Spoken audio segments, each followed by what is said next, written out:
नमस्कार दोस्तों। आपको मालूम है कि पाकिस्तान और चाइना दोनों मिलकर भारत को तंग करने की कोशिश करते हैं। आप में से कई लोगों ने बोला कि सर हम तिब्बत के बारे में बात क्यों नहीं करते, हम शिनजियांग के जो मुसलमान हैं उनके बारे में बात अब क्यों नहीं करते। हमें मुसलमानों से कोई लेना देना नहीं है। इनकी किडनी अगर चाइना वाला निकालता है खुशी से निकाले, हर रोज निकाले, कोई फर्क नहीं पड़ता। ये चाइना का अपना इंटरनल मैटर है। लेकिन तिब्बत एक ऐसी दुखती रग है जिसको चाइना लूज नहीं करना चाहता, क्योंकि सारा फ्रेश वाटर जो चाइना में है वो तिब्बत से आता है। इसलिए उसे अनेक्स कर लिया था चाइना ने 1940s में। वो नेहरू जी की गलती थी। मोहम्मद नेहरू आपको मालूम है कि हमेशा लेट जाते थे सबके सामने। अब आते हैं कि भारत की स्ट्रेटजी। हमने ग्रेटर तिब्बत का प्लान बना लिया, रिलीज कर दिया है, और मोदी जी ने आर्मी भी बनानी शुरू कर दी है तिब्बतियों की। क्योंकि अगर चाइना सपोर्ट करता है पाकिस्तान को टेररिस्ट को हथियार देने में, हमने भी बोला कोई बात नहीं बेटा, तुम्हें तुम्हारी ही लैंग्वेज में बात करेंगे। हमने भी तिब्बतन को आर्मी खड़ी कर ली है और बहुत कुछ किया है उसके बारे में। अब ये पूरा खुलासा करने वाला हूं, क्या किया है, कैसे कर रहे हैं और चाइना के पेट में दर्द हो क्यों रहा है। दोस्तों, अगर आप नोटिस करेंगे भारत का मैप, आप देखेंगे कि भारत का मैप चेंज हो रहा है। मैं ये नहीं कह रहा कि भारत का मैप छोटा हो रहा है, बड़ा हो रहा है, नॉट एट ऑल। मैं पॉलिटिकली बात कर रहा हूं। अगर आप भारत का मैप देखेंगे, ऊपर नेपाल है, पॉलिटिकली अनस्टेबल है। भूटान है, वो उनका अंदर जो चाइनीज इंटरफेरेंस है वो बढ़ती जा रही है। जो बांग्लादेश है उसके अंदर रेडिकल एलिमेंट्स वो राइज कर रहे हैं। म्यांमार है, आग लगी है। पाकिस्तान में बलोचिस्तान है, पूरा पाकिस्तान ही ब्लीड कर रहा है। हर रोज वहां पे कत्लेआम हो रहा है। और उस सारे मिडल ऑफ दिस क्योस यहां पर एक कंट्री ऐसा है जिसे हम ओवरलुक करते हैं हमेशा ही, वो है चाइना। चाइना भी कुछ ऐसा काम करने की कोशिश कर रहा है साइलेंटली। बाकी जगह तो ओपनली हमें एक प्रॉब्लम दिखती है, क्योस दिखता है। लेकिन जो चाइना है, चाइना बाहर से लगता है शांत, लेकिन अंदर एक वॉल्केनो अब उठना शुरू हो गया, और वॉल्केनो का नाम है तिब्बत। ये वॉल्केनोस ऐसे ही नहीं उठते हैं। अगर भारत में कांग्रेस को पैसे देकर वो पूरे भारत में आग लगाने की बातें बोलते हैं तो पैसा पहुंचता है, सपोर्ट पहुंचती है तो आग लगती है। ये वॉल्केनो तभी फटता है। तो हमने बोला बात नहीं, अब चाइना में भी यही काम होगा। तिब्बत के लोग अब आहिस्ता आहिस्ता अवेकन हो रहे हैं कि हमें इंडिपेंडेंस चाहिए। और आपको मालूम है कि तिब्बत हिस्टोरिकली भारत का बहुत ही करीबी दोस्त होता था। ये तो हमारे मोहम्मद नेहरू की गलतियों के कारण दगा दिया हमारी कंट्री ने तिब्बतियों को। ये सबकी बदकिस्मती है। वो बलोची हों, वो तिब्बती हों, वो नेपाली हों, सबने बोला हम भारत का पार्ट बनना चाहते हैं, यहाँ की म्यांमार ने भी। लेकिन मोहम्मद नेहरू ने बोला कि मेरा सपना है कि 100 साल में ये कंट्री इस्लामिक बननी चाहिए। अगर ये सारे देश भारत के साथ मिल जाएंगे तो हिंदू पॉपुलेशन बढ़ जाएगी। तो मैं ये काम नहीं होने देना चाहता। भारत टूटना चाहिए, बड़ा नहीं होना चाहिए। तो ये जो दगा है नेपालियों के साथ, म्यांमार के साथ, अफगानी हो, बलोची हो, तिब्बती हो, ये हमारे देश की गलती है। बदकिस्मती थी मोहम्मद नेहरू इस देश के प्रधानमंत्री बने। वल्लभ भाई पटेल होते तो आप नक्शा कुछ और ही देखते। अखंड भारत बोलने की जरूरत नहीं होती, अखंड भारत हो गया होता। अब ये वही तिब्बत आज जिसे क्रश किया हुआ है चाइना ने अपने जूतों के नीचे, उनकी जो आत्मा है आज भी भारत के लिए धड़कती है, ये मैं गारंटी दे सकता हूं। और भारत भी अब साइलेंट नहीं है। आप बोलेंगे यार अभी तक तो कुछ किया नहीं है।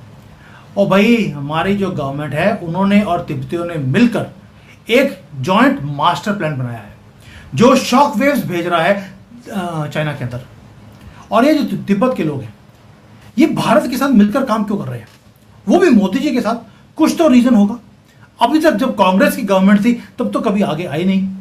ये बिल्कुल गुमनाम जिंदगी जीते रहे भारत में। लेकिन उसका कुछ रीजन है कि मोदी जी को प्यार भी करते हैं लोग और सुनने को तैयार हैं, हथियार उठाने को भी तैयार हैं अगर जरूरत पड़ी तो। अभी नौबत नहीं आई है, वो बाद में आएगी। अभी तो वॉल्केनो तैयार हो रहा है। जैसे पाकिस्तान बांग्लादेश को ये तैयार कर रहा है चाइना, वैसे ही भारत ने भी तिब्बतियों को तैयार करना शुरू कर दिया।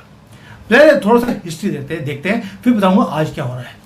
आपको मालूम होगा 1950 हमें अभी इंडिपेंडेंस मिला था।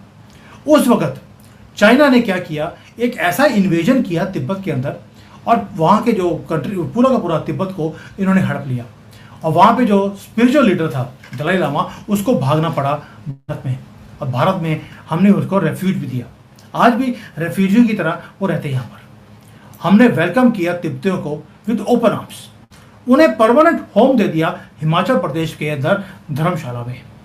और तब से, जब से हमने इनके स्पिरिचुअल लीडर को अपने कंट्री में रखा है, तो तिब्बतियों का जो हार्ट है वो हमेशा ही लॉयल रहे हैं भारत के साथ। आपने कभी सुना नहीं होगा इन्होंने कोई गलत काम कर लिए। लेकिन चाइना वहां पर नहीं रुका, उसे तो इन्फिल्ट्रेट करना था पूरे के पूरे तिब्बतियों के माइंड में। अब उन्होंने क्या कर दिया, चाइना ने यह अनाउंस कर दिया है कि वो बुद्धिस्ट मॉनेस्ट्रीज के अंदर एंटर करेंगे और अगला दलाई लामा वो अपॉइंट करेंगे। ये था आखिरी नेल जो मोदी जी को एक्सेप्टेबल नहीं था और तिब्बतियों को भी एक्सेप्टेबल नहीं है। उन्होंने कैंपेन करना शुरू कर दिया, who is China to appoint the next Dalai Lama. Campaign चल रहे हैं पूरे दुनिया में और इसका फायदा उठाया हमने। अब चाइना क्या कर रहा है, चाइना हिमाचल में, अरुणाचल में, जहां जहां बुद्धिस्ट रहते हैं, वहां की बुद्धिस्ट मोनेस्ट्रीज के अंदर इन्फिल्ट्रेट करना शुरू कर दिया और बोलना शुरू कर दिया कि भाई ये सारी मोनेस्ट्रीज और ये सारे एरिया ये मुझे बिलोंग करते हैं। अब तो बिहार को भी इन्होंने क्लेम कर दिया वो हमें बिलोंग करता है क्योंकि बोध गया उसके पास है। दोस्तों, चाइना ने बुद्धिज्म को जियोपॉलिटिकल वेपन की तरह यूज किया। जैसे जैसे कांग्रेस को और इस्लाम को यूज करते हैं भारत के खिलाफ, अब उन्होंने बुद्धिज्म को यूज कर लिया as a weapon. Billions of dollars उन्होंने प्रोजेक्ट्स के नाम पर श्रीलंका में, नेपाल में, म्यांमार में, सब जगह पे उन्होंने भेजे। और यहां पर प्रमोट क्या किया जा रहा है कि बुद्धिज्म और चाइना ये एक है, यानी कि चाइना अब नया सेंटर ऑफ बुद्धिज्म बनेगा। बोध गया में बुद्धा, बोध गया कौन, बुद्धा कौन, कॉपी कर लिया होता इन्होंने। हमारे भारत में एक बुद्धा है, चाइना में 9 है, बल्कि उसकी भी 9 कॉपी बना ली। और इसीलिए जो तिब्बतन लोग हैं वो बोलते हैं we will not accept a Dalai Lama from China. भाई मुझे समझ नहीं आती, बुद्धिज्म भारत से निकला, दलाई लामा यहां से अपॉइंट किया जाता है तिब्बत से या भारत से, अब चाइना बोलता है वो इंटरफेयर करेंगे। लेकिन भारत ने क्या किया, भारत ने भी गेम को फ्लिप कर दिया। हमने बोल दिया हु इज चाइना। भाई बुद्धिज्म का जो रियल ट्रू स्पिरिचुअल कैपिटल है वो भारत है और भारत ही रहेगा, वो बोध गया रहेगा।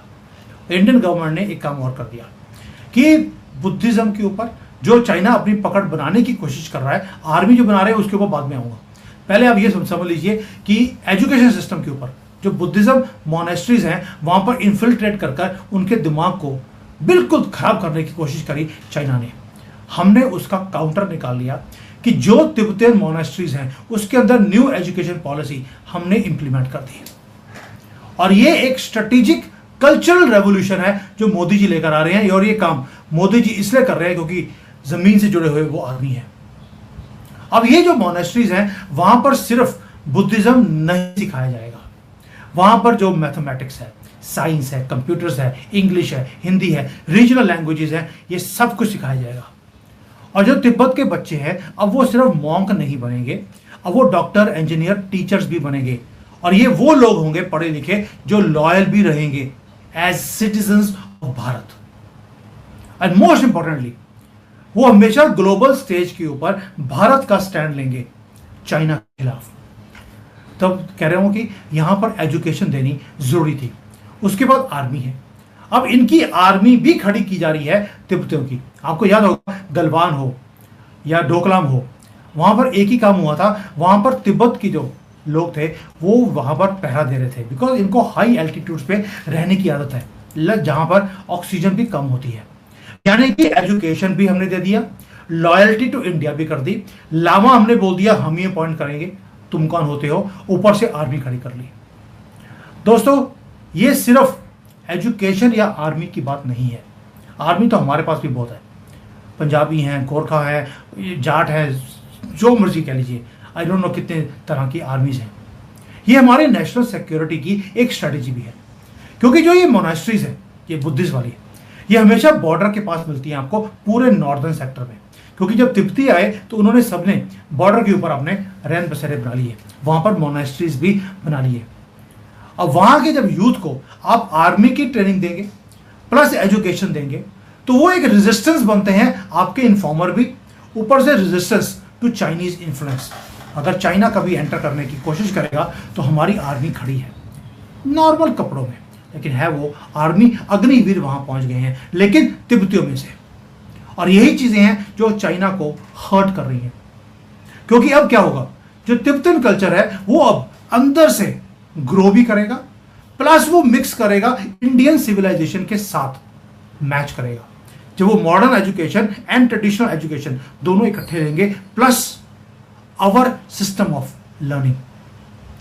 दूसरा एक काम हमने और किया जो मजेदार है, जो तिब्बत के रिप्रेजेंटेटिव्स हैं उनको हमने भेजना शुरू कर दिया पूरे दुनिया में, यूरोप में, अमेरिका में। और वहां पर जो ह्यूमन राइट अब्यूजेस है तिब्बतियों के ऊपर जो चाइना कर रहा है, ये लोग जाकर बता रहे हैं। और आपको मालूम है कि जब से इन्होंने जाना शुरू किया तब से आवाजें शुरू हो गई हैं अमेरिका में कि तिब्बत को रीएक्टिवेट किया जाए, यूरोप के अंदर भी। आप समझ सकते हैं, एजुकेशन, ऊपर से मिलिट्री, तीसरा outreach to the whole world. जैसे ऑपरेशन सिंदूर में हमने पूरे दुनिया में अपने एमपीज को भेजा, वही काम अब ये भी कर रहे हैं तिब्बतन को लेकर। और जो ये दलाई लामा है और तिब्बत के लोग हैं, अगर इनको इंटरनेशनल सपोर्ट और मिलना शुरू हो गया तो जितना सपोर्ट मिलेगा उतना चाइना की ग्रिप तिब्बत के ऊपर कम होती जाएगी। हाथ में से जैसे रेत निकलती है वो वाला हाल होगा चाइना के साथ। इसलिए भारत का अब हैंड, जो हाथ है, वो और ज्यादा स्ट्रांग होता जा रहा है, क्योंकि तिब्बत के कॉज के लिए दुनिया ने बोलना शुरू कर दिया। जस्ट इमेजिन कीजिए कि तिब्बत के लोग राइज कर रहे हैं, उन्हें आर्मी की ट्रेनिंग मिल रही है, एजुकेटेड हैं, दुनिया में अपने आप को रिप्रेजेंट कर रहे हैं, कैंपेन्स उन्होंने शुरू कर दिए 60 साल के बाद। कांग्रेस के टाइम पे क्यों नहीं किया, अभी क्यों? क्योंकि अब उनको मालूम है कि उनकी वॉइस को सुनने वाला और एम्पलीफाई करने वाला एक आदमी आ गया, जो उनकी बात को यूरोप में, अमेरिका में, एशिया में बोलता है जाकर, वो है मोदी। और जो बुद्धिस्ट मॉन्क्स हैं, अब देख लीजिए म्यांमार में बुद्धिस्ट मॉन्क्स कमाल कर रहे हैं, और ये मॉन्क्स अब भारत में भारत की वैल्यूज की ट्रेनिंग ले रहे हैं। और ये ओपनली इन्होंने बोलना शुरू कर दिया चाइना के खिलाफ, और चाइना के पास इसका कोई आंसर नहीं है। क्यों? क्योंकि उनको मालूम है ये आग अब अंदर से निकली है, बाहर बाहर से नहीं है। तो दोस्तों, तिब्बत हमारा कोई एक नेबर नहीं है, भारत की स्ट्रेटेजिक एलाई रहा है हिस्टोरिकली ऑल्सो। और जो ये एजुकेशन प्रोग्राम है आर्मी का, स्टडीज का, ये सिर्फ मॉन्क्स तैयार नहीं हो रहे, ये साइंटिफिक मॉन्क तैयार हो रहे हैं। ये पूरी जनरेशन को तैयार किया जा रहा है एज अ बॉर्डर वॉरियर, जिनके एक हाथ में किताब होगी और दूसरे हाथ में लॉयल्टी होगी भारत के लिए, अपने देश तिब्बत के लिए। और जब हर एक तिब्बतन बच्चे को भारत की हिस्ट्री पता होगी, भारत का कल्चर पता होगा, तिब्बत की वैल्यूज पता होगी, भारत की वैल्यूज पता होगी, दोनों को इंटीग्रेट करेंगे, ये लॉन्ग टर्म में जाकर ये बेनिफिट मिलेगा। सोच के देखिए, मैं दूसरी तरफ से एग्जांपल देता हूं। भारत में आपको कई लोग ऐसे मिल जाएंगे, 20 करोड़ जिहादी, जो पाकिस्तान का झंडा उठाने में खुश होते हैं, भारत का नहीं। क्यों? क्योंकि 30, 40, 50 साल पहले उनको ये एजुकेशन दिया गया कि आपका पर्पस है कि आपको कंट्री भारत को गजबे हिंद करना है और यहां पर हिंदुओं को खत्म करना है, इस कंट्री को टेक ओवर करना है। इसलिए आपको यहां पर छोड़ दिया गया है आपकी मर्जी के खिलाफ, ताकि पर्पस दूसरा है। वही काम अब जो उनके साथ किया, अब तिब्बतियों के साथ हम कर रहे हैं। और इसलिए आज अगर चाइना में खलबली है, क्योंकि इनकी इंटीग्रेशन तिब्बतियों की वो भारत की वैल्यूज के साथ मिक्स हो रही है। उन्हें हिस्टोरिकली हमारी और इनकी जो दोस्ती थी वो समझाई जा रही है। इनको हमने तो समझा दिया। अब आपके लिए क्वेश्चन है सिंपल, कि क्या जो ये मिशन मोदी जी ने शुरू कर लिया, ये भी आपकी डिमांड थी? हो गया शुरू। डू यू बिलीव कि तिब्बत इस तरह से करते करते अपनी फ्रीडम गैदर कर लेगा? आपको लगता है कि जो हम भारत कर रहा है, चाइना आंखें बंद करके इसको होने देगा और पुशबैक भारत के लिए नहीं करेगा? क्या जो ये पॉलिसीज उनकी पाकिस्तान और बांग्लादेश के साथ मिलकर हमारे खिलाफ करने की साजिश है, क्या वो बंद कर देगा? If you I really want, what is your answer? क्योंकि ये जो मेरा नारा है, जय तिब्बत, जय भारत, तो रह ही रहा, जय भारत एंड जय तिब्बत भी चाहिए। वैसे जैसे ईरान ने बोला अभी, जय ईरान एंड जय भारत। और भारत में 20 करोड़ जिहादी वो जय भारत नहीं बोलते, उन्होंने बोलना शुरू कर दिया, ईरानियन ने, तिब्बतियों ने।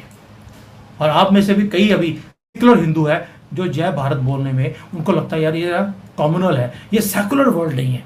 लेकिन अल्लाहू बकरी, अल्लाहू हलाला वो बोल लेंगे, वो सेकुलर लगता है, लेकिन जय भारत नहीं बोलेंगे। तिब्बतियों ने बोलना शुरू कर दिया, ईरानियन ने बोलना शुरू कर दिया है। ये है डिफरेंस। और इसलिए मोदी जी हिंदुओं को समझाने की कोशिश ही बंद कर दी, तिब्बतियों को समझाना शुरू कर दिया। और ये जो चीज़ें हैं मैं इसको और डिटेल में कवर करूंगा कि अब जैसे हम लोग आगे बढ़ते जा रहे हैं, और भाई स्यापा पड़ा है, पता नहीं महादेव की कृपा है, कौन से अननोन गनमैन आते हैं वहां पर आर्मी वालों को ठोक के चले जाते हैं। हलाला हो रहा है वहां पर आर्मी वालों का पाकिस्तान में।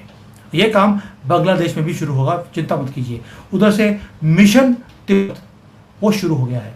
और ये 21वीं सेंचुरी भारत के ऊपर को बिलोंग करती है। इसलिए बार बार मैं ये वीडियोस बना रहा हूँ आपको बताने के लिए कि कितना काम है जो बैकग्राउंड में हो रहा है और हमारी मीडिया टच ही नहीं करती है। वाई? क्योंकि इसमें मसाला नहीं है, ऐसी वीडियोस चलती नहीं है, उनको तो वीडियो चलानी है।